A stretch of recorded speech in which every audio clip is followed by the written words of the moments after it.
કાળઝાળ રહેવાનું છે તે નક્કી છે, કારણ કે જે ફેબ્રુઆરીમાં સામાન્ય ઠંડી રહેતી હોય છે ત્યાં જોરદાર ગરમીનો અહેસાસ ગુજરાતના લોકોને કરવો પડશે। આ ગરમી આ વખતે રેકોર્ડ તોડે તો નવાઈ નહીં। ગરમીમાં રોગચાળો પણ વકરવાનો છે તે નક્કી છે અને તેની શરૂઆત થઈ ગઈ છે। તો એક સમાચાર રાહતના પણ આવ્યા, ત્યારે શું છે આ સમાચાર, શું થઈ રહ્યું છે, શું થવાનું છે, આવો જોઈએ, જાણીએ, સમજીએ।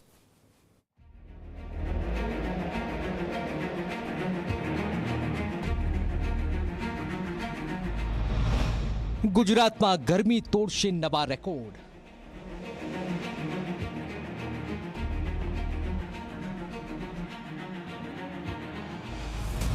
પરસેવાથી રેબઝેબ કરી નાખશે ગરમી।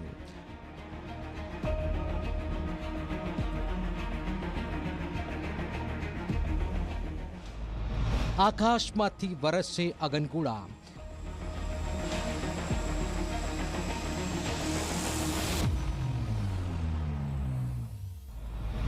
દિવસે બહાર નીકળવું બની શકે છે મુશ્કેલ।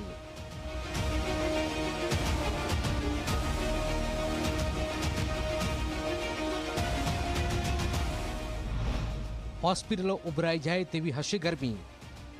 હા, આ વખતે ગુજરાતમાં ગરમી રેકોર્ડ તોડે તો નવાઈ નહીં, કારણ કે તેનો અંદાજો અત્યારથી જ જોવા મળી રહ્યો છે। જે ફેબ્રુઆરીમાં સામાન્ય ઠંડી રહેતી હોય છે અને માર્ચમાં પણ થોડો થોડો ઠંડીનો અહેસાસ થતો હોય છે, ત્યાં આકરો તાપ પડવા લાગ્યો છે। શહેરમાં જ્યુસ, લીંબુ પાણી અને આઈસ્ક્રીમ લારીઓ લાગી ગઈ છે।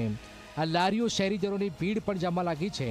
આ તો હજુ શરૂઆત છે, ખરી ગરમી તો હવે પડવાની છે અને આ ગરમી એવી આકરી હશે કે તે જૂના તમામ રેકોર્ડ તોડી નાખે તેવી સંભાવના છે।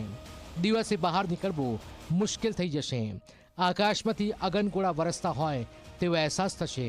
પરસેવાથી રેબઝેબ થઈ જવાશે। और अभी जो अहमदाबाद में उच्चतम तापमान रिकॉर्ड हुआ है वो है 37.7 डिग्री सेंटीग्रेड। गुजरात रीजन में सबसे ज़्यादा उच्चतम तापमान रिकॉर्ड हुआ है वो है सुरेंद्रनगर में 38.5 डिग्री सेंटीग्रेड। और अहमदाबाद और आसपास का जो क्षेत्र है इसके लिए अगले 24 घंटा तक जो उच्चतम तापमान है 36 डिग्री सेंटीग्रेड के आसपास और लघुतम तापमान जो है 20 डिग्री सेंटीग्रेड के आसपास का पूर्वानुमान दिया गया है।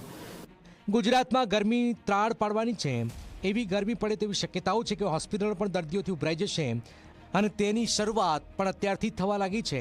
હાલમાં અમદાવાદની 16 સિવિલમાં દર્દીઓની સંખ્યા વધવા લાગી છે। એક સપ્તાહમાં 13,130 ઓપીડી નોંધાઈ। ગત સપ્તાહમાં 12,884 કેસ નોંધાયા।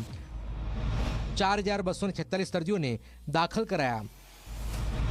મેલેરિયાના 3, ડેન્ગ્યુનો 1, ઝાડા ઉલટીના 27 કેસ નોંધાયા। તો ગરમીના કારણે પાણીજન્ય રોગ વધવાની પણ શક્યતાઓ છે। વૃદ્ધો અને બાળકોમાં ઇમ્યુનો પીડિત વ્યક્તિને અસર વધુ થવાની શક્યતા છે। રોગચાળાની વાત કરીએ તો ગત અઠવાડિયા દરમિયાન એટલે કે 17 ફેબ્રુઆરીથી 23 ફેબ્રુઆરીની વચ્ચે 16 સિવિલ હોસ્પિટલની અંદર કુલ 13,130 ઓપીડી કેસ જોવામાં આવ્યા છે, જેમાંથી 4,642 દર્દીઓને દાખલ કરવામાં આવેલા છે। જો રોગચાળા પ્રમાણે વર્ગીકરણ કરીએ તો ડેન્ગ્યુનો 1 પોઝિટિવ કેસ મળેલો છે, મેલેરિયાના 3 પોઝિટિવ કેસ મળેલા છે, ચિકનગુનિયાનો 1 પણ પોઝિટિવ કેસ જોવા મળેલો નથી।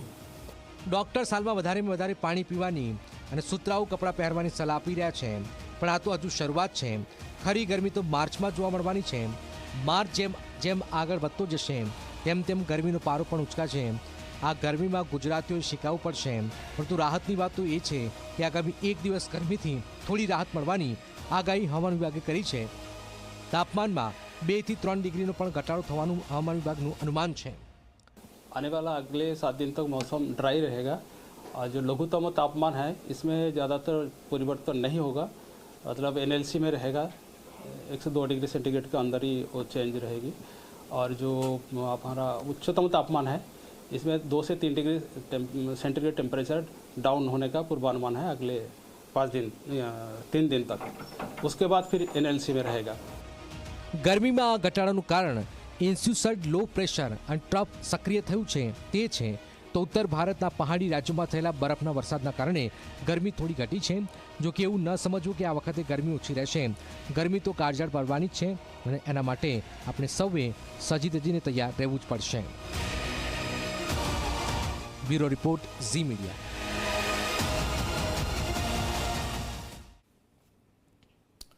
અન્ય સમાચારની વાત કરીશું. પ્રધાનમંત્રી ગુજરાતની